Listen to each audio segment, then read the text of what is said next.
Hi, I'm Captain Cothran, Chief Deputy for Newton County Sheriff's Department, and today I'm on the road with Dave Pluimer, Newton County Highway Superintendent. Hey, Morning, Dave. Morning, how are you? Hey, we wanted to take some time today and talk about what's obviously going to be hitting us in the coming weeks, some snow on the ground and the plowing. Yeah. So how many plows does Newton County Highway Department have? So currently we have around 20 snow plows, and we have 4 bigger plows that, if we have a bigger storm, we can put in our fleet and use them with our graders and our loaders. But 20 plows range from anywhere from a 3/4 ton truck up to one of our bigger trucks. So roughly 20 plows.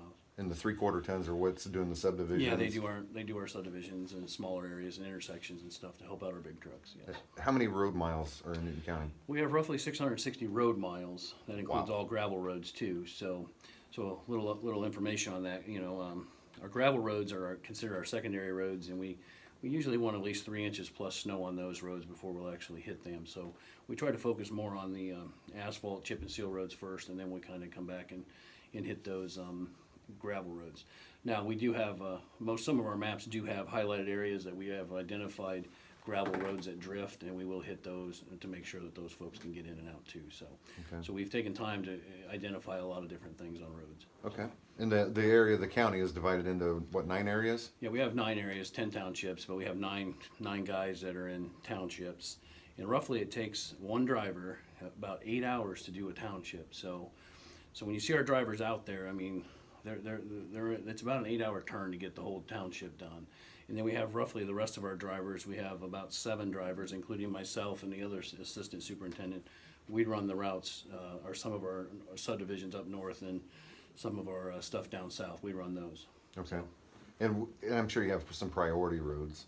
Yeah, our main priorities is Monday through Friday when there's school days. We make sure that we have this. We work with both superintendents to make sure we have their bus routes, to make sure those are hit first when we go out in the morning. So our number one priority is the safety of our children and stuff and everybody in our county. But we hit our school roads first. We try to. So. Okay.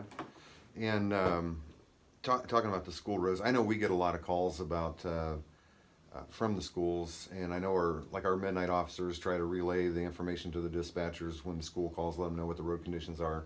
And you guys do pretty much the same thing, right? Yeah, I'm in constant contact with the superintendents, giving them updates on road conditions and my recommendations. So I give a lot of respect to them because they are on top of it just like we are. They have their folks that go out and look at roads, and we have our folks reporting back to me on our road conditions. So the number one priority is to make sure the safety of our children when we're sending them off to school, and that's what we focus on when we're out there doing that. Okay. And talking about plowing, what's some things that people can do to basically assist the plow driver to make it easier for them? Well, this time of year, a lot of people are coming off of summer into fall, and they had, their basketball hoops outside, they had their lawn decorations, and they have stones, and so a lot of that stuff, if you can do us a favor by pulling it back off the road, getting it onto the grass or off the easement, that helps us out immensely. One of the biggest misnomers is about mailboxes, and our policy is from the edge of the road to the front of the mailbox needs to be 3 feet. From the edge of the road to the front, the front of the mailbox. A lot of people think it's to the post, but that's not. It's to the front of the mailbox. Mother Nature, we can't control Mother Nature. The snow can be heavy sometimes. Our plows need to go at a certain speed that makes the snow churn to get it over the mailbox. Sometimes it's too heavy. We can't get going at fast enough speed. So our intentions are to make sure we never hit a mailbox, but sometimes we have to. Okay. So. And earlier when we were talking, you educated me a little bit on salt. And Yes. I guess we'd like to have you share that. How does the salt work? Salt works with Mother Nature in daylight. So when we put it down at night, it just sits on the road. So it doesn't help us to put it on at night because with traffic it kind of blows it off. We need Mother Nature to help us out during the day. One of the programs we are going to do this year that I will tell you about is I just came back from a conference, and they have a new product called Boost, which we're going to try to put on some of our salt out here. It's supposed to be at -30. It starts melting. It doesn't need daylight. Oh, wow. So we're going to try this on a few roads, probably the school roads. We're going to try that this year to see if that helps us out a little bit. So be patient when you see us out at night or early in the morning and you see us putting salt down. Salt's going to activate when the sun comes out.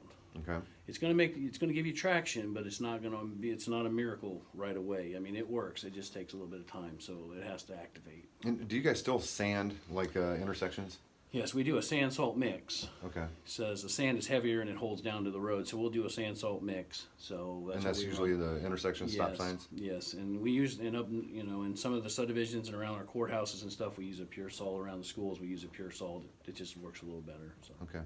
Dave, should I pass a snowplow? no, you should not. Why not? Well, there's a lot going on in the cab of a snowplow. I mean, we're 13 feet wide. The plow is 13 feet? 13 feet wide, so we're Okay. 2 feet wider than our truck. So, it's just a lot going on. There's a lot of snow being up, thrown. So Well, and it really wouldn't make sense, if No. I'm behind a plow, that plow is creating a Yes. safer path Yes. for me. Let's talk about frost law for a minute. Frost law. Frost law is basically, it goes into effect when? February 1st. And that's adjusted, how is that adjusted?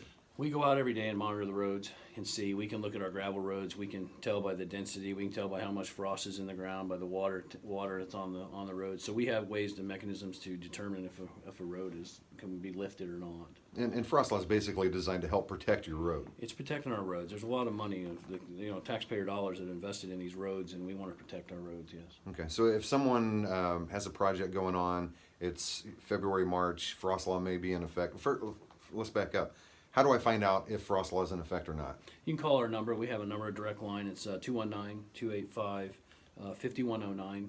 And we update it every morning. That's automated? So it's an automated. You call, it will tell you if the frost law is in effect.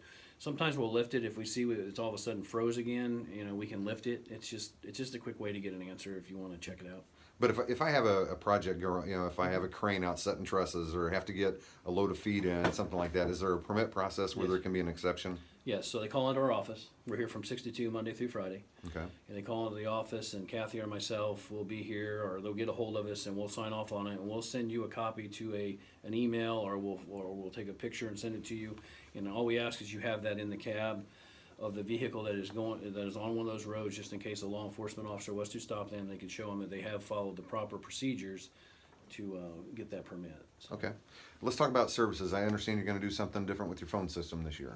Yeah, so one of the things we're going to do is we're going to have somebody in the office Monday through Friday 6 to 2, but when it snows, we don't work 6 to 2, we work all hours. One of the things that we're going to do different this year is we're going to use call forwarding, and we're going to forward calls to myself or the other assistant superintendent, so we're going to have access to our phone. And of course, in a terrible snowstorm, if someone were to be in a position where they had to leave their vehicle, they get stuck in the middle of the road, they have to leave it. Naturally, we would want them to call into dispatch to let us know the exact location of the vehicle, that it is unoccupied, and what their arrangements are for having it removed.